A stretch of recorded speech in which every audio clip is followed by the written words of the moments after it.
I know. Good morning. So when did you start your minimalist journey? Well, I started getting rid of stuff in the mid-90s. What made you want to do that? Somebody stole my golf clubs out of my garage, brand new set that I hadn't even used yet, and it pissed me off. And then I decided, okay, I don't own this stuff owns me, and time to get rid of it. So I started clearing it out. How long did it take? Too darn. But I don't really remember how long it took. But you just started selling stuff off? Mm-hmm.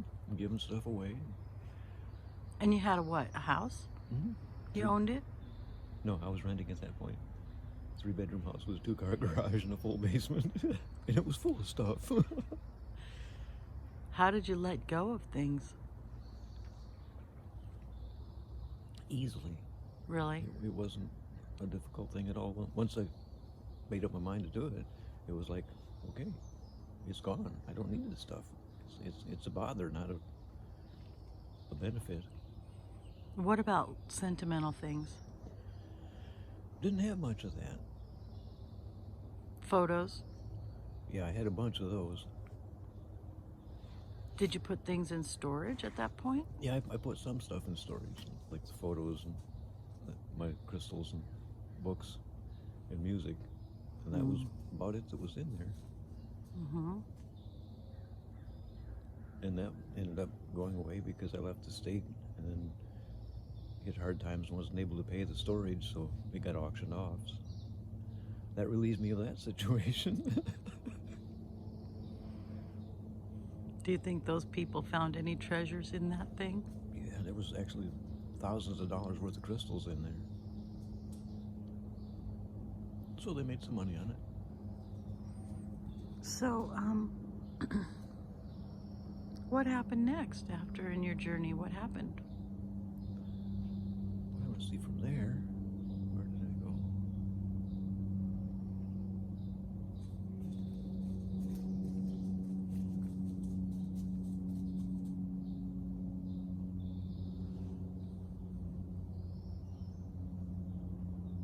Well, I'm interested in knowing, did you go, so you get rid of everything and then you end up,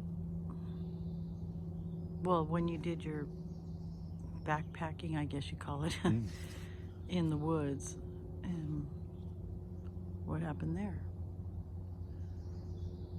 Well, the first really long trip I took was when Stitch died. And Stitch is who? He's my wolf. And So you raised a wolf. And so when he died, it just fried me. So I just took off into the mountains. Spent the summer just wandering around there, getting my stuff together as much as I could. And just took a little backpack with me and my black powder rifle and pistol. Just lived in the mountains for a summer.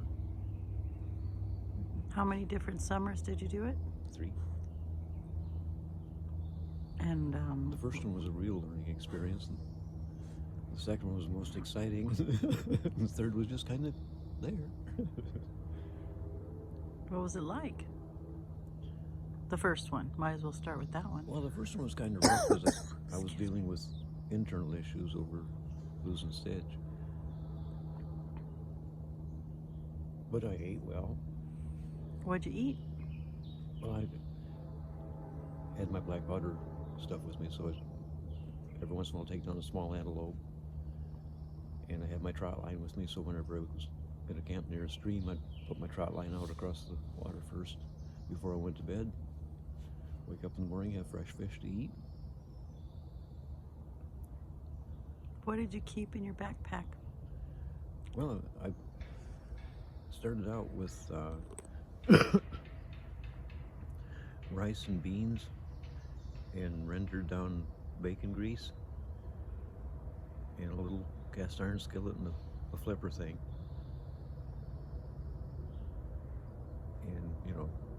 extra socks and stuff like that.